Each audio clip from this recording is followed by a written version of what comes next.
शिक्षाप्रद कहानी सुनने के लिए चैनल को सब्सक्राइब कर दें ताकि नई कहानी आपके लिए लाती रहूं। भक्त प्रहलाद के पोते और राजा विरोचन के पुत्र थे महाराज बलि। राजा विरोचन की पत्नी सुरोचना ने महाराज बलि को जन्म दिया था। विरोचन के बाद महाराज बलि ही दैत्यों के अधिपति हुए और उन्हें दैत्यराज बलि भी कहते हैं। एक बार की बात है, तब समुद्र मंथन के बाद देवगण बहुत शक्तिशाली हो गए थे। तब देवासुर संग्राम हुए। उस संग्राम में देवताओं द्वारा महाराज बलि और उनकी दैत्यों और असुरों वाली सेना का भी नाश हो गया। शुक्राचार्य की संजीवनी विद्या द्वारा प्राण बचाना उस युद्ध में इंद्र के वज्र द्वारा बलि की मृत्यु निश्चित हो गई थी। तब शुक्राचार्य, जो कि दैत्य गुरु थे, उन्होंने अपनी संजीवनी विद्या के द्वारा महाराज बलि के प्राण बचाए। अपने होश और प्राण शक्ति संभालने के बाद दैत्यराज बलि ने गुरु शुक्राचार्य से पूछा, आचार्य, मैं अपना राज्य, अपनी सेना और शक्ति वापस कैसे पा सकता हूँ? तब इसके उत्तर में आचार्य ने कहा, हे पुत्र, तुम महाभिषेक विश्वजीत यज्ञ करो। इससे तुम्हें तुम्हारा हारा हुआ राज्य, सेना और शक्ति सभी पुनः प्राप्त हो जाएंगी। आचार्य की बातें सुनकर बलि यज्ञ करने को तैयार हो गए। आचार्य की देखरेख में यज्ञ आरंभ हुआ। इस यज्ञ में अग्निदेव ने प्रकट होकर महाराज बलि को सोने का दिव्य रथ दिया, जिसमें 4 घोड़े बंधे थे। वह रथ हवा की गति में दौड़ने की क्षमता रखता था। साथ ही साथ यज्ञ से बलि को दिव्य धनुष, बाणों से भरा तरकश और अभेद्य कवच प्राप्त हुआ। इसके साथ गुरु शुक्राचार्य ने बलि को भयंकर गर्जना करने वाला शंख और कभी न मुरझाने वाले पुष्पों की माला प्रदान की। अपने यज्ञ को पूर्ण कर महाराज बलि महाशक्तिशाली बन गए। देवासुर संग्राम में महाराज इंद्र का पराजित होना, उन्होंने एक बार फिर से देवासुर संग्राम का आह्वान किया। इस संग्राम में देवता बुरी तरह पराजित हुए। केवल इतना ही नहीं, अपितु देवराज इंद्र को युद्ध स्थल छोड़कर भागना पड़ा। दैत्यराज बलि यह संग्राम जीतकर स्वर्ग के राजा बन गए।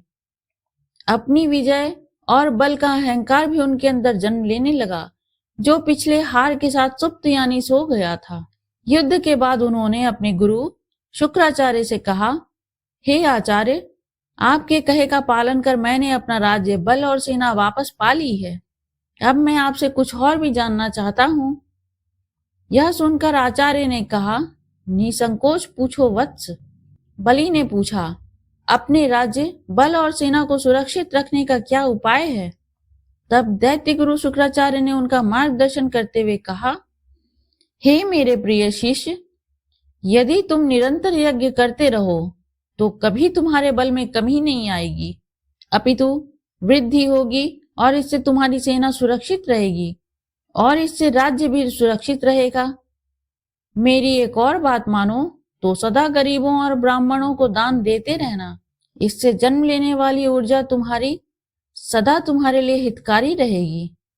यह सब सुनकर दैत्यराज बलि ने हाथ जोड़कर आचार्य की बातों का समर्थन और सम्मान किया और ऐसा आजीवन करने का संकल्प लिया। वो हमेशा चलने वाले यज्ञ करवाने लगे और सदैव दान के लिए तत्पर रहने लगे। दान का अहंकार हो गया उन्हें। शास्त्रों में कहा गया, अहंकार तो अपने आप में बुरी चीज है और जब अहंकार अच्छी चीज पर हो तो वह उसका नाश भी कर देती है। दैत्य लोगों को उनकी सुरक्षा प्रदान थी। इस वजह से दैत्य सबको कष्ट पहुंचाने लगे। उधर देव माता अदिति इस देवासुर संग्राम से हताश हो गई थीं।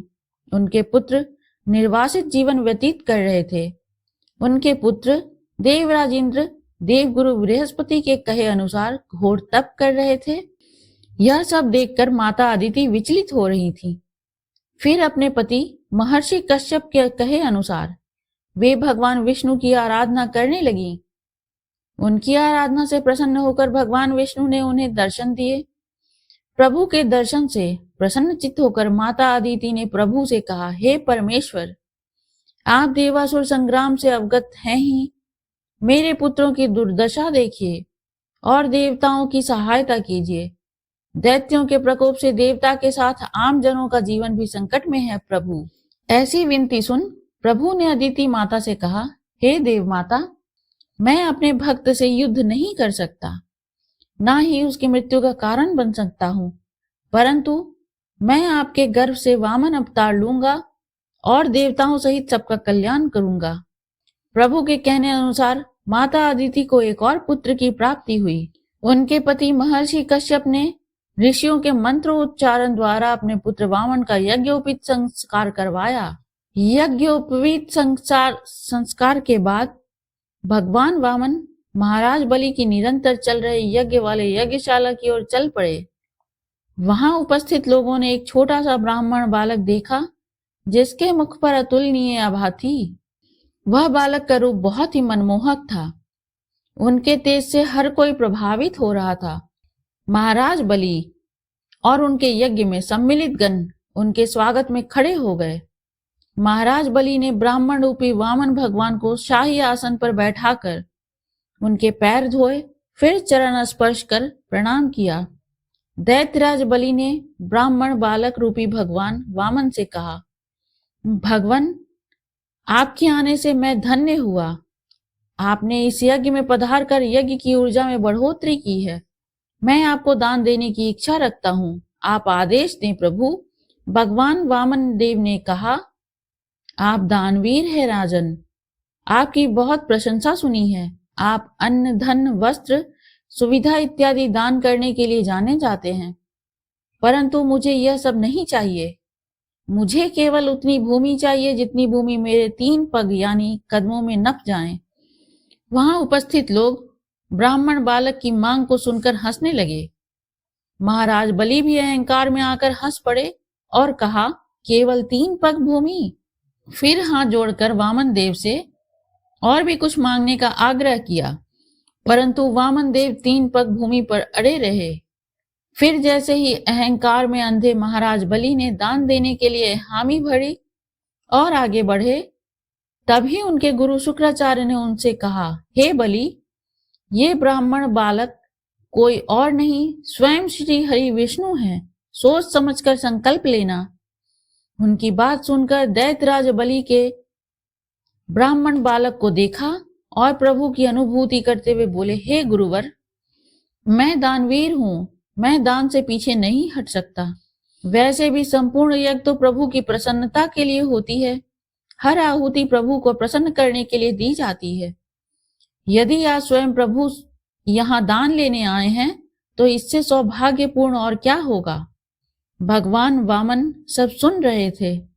वामन देव से दैत्यराज बलि ने कहा, ब्राह्मण को दान के लिए आश्वस्त कर। मैं अपनी बातों से विमुख नहीं हो सकता, आखिर मैं दानवीर हूं। ऐसा तो आपने भी कहा है भगवान, इसलिए आप अपने पग बढ़ाएं। मैं आपको आपकी नापी हुई 3 पग भूमि दान करने का संकल्प लेता हूं। संकल्प के साथ ही ब्राह्मण बालक रूपी वामन अवतार श्री हरि विष्णु ने विराट रूप धरा। लोग भयभीत होकर इधर उधर भागने लगे। यज्ञ में सम्मिलित जन हो या यज्ञ दृष्टा या फिर पशु, सभी भागने लगे। प्रभु ने एक पग में धरती और दूसरे पग में आकाश को नाप लिया और फिर तीसरे पग के लिए अपने पैर उठाए और बलि की ओर देखा। तभी बलि ने हाथ जोड़कर अपने घुटनों पर बैठकर कहा, हे प्रभु, तीसरे पग में आप मुझे नाप लें और मुझ पर भी स्वामित्व स्थापित कर लें। यह रहा मेरा मस्तक आपकी सेवा में, आप मेरे मस्तक पर पग धरें। महाराज बलि का घमंड तो चूर हो ही गया था और प्रभु के सामने वो शरणागत हो चुके थे, परंतु श्री हरि तो भक्त वत्सल हैं, अपने भक्त की भक्ति में बंध जाते हैं। बलि की भक्ति से प्रसन्न होकर श्री हरि ने उन्हें अपने वास्तविक रूप में दर्शन दिया और कहा, आज से तुम पाताल लोक के स्वामी हो। यह 7वें मनवंतर की बात है। 8वें यानी सावार्णी मनवंतर में महाराज बलि को अपनी ही भक्ति के उपहार इंद्र का पद मिला, यानी उस मनवंतर के लिए देवताओं के राजा इंद्र बलि ही हुए। अगर यह कहानी आपको अच्छी लगी हो तो लाइक एवं सब्सक्राइब करें और इस कहानी से क्या शिक्षा मिली कमेंट में जरूर लिखें। धन्यवाद।